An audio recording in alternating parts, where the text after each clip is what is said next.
I love the proposition of what my company does. I love it in that it's passionate for me because I can see through the use of psychometric assessments what most people can't see from asking questions.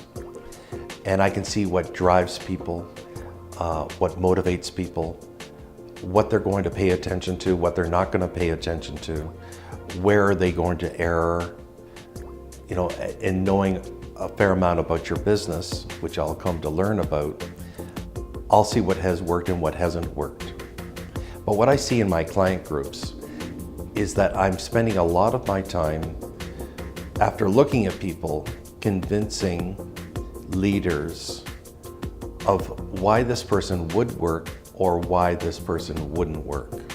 So really what you're paying for is the value of my understanding of the person that's sitting in front of me, or the real high-level understanding of the drivers and motivators of your leadership team.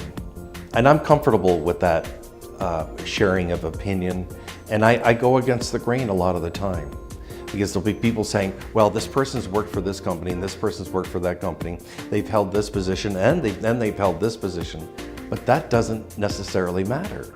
It doesn't matter, potentially, because they could have been promoted beyond their skill. They could have had an absent manager.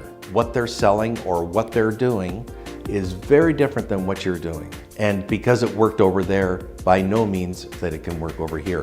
They may have the connections. I get that, and you have to play with that.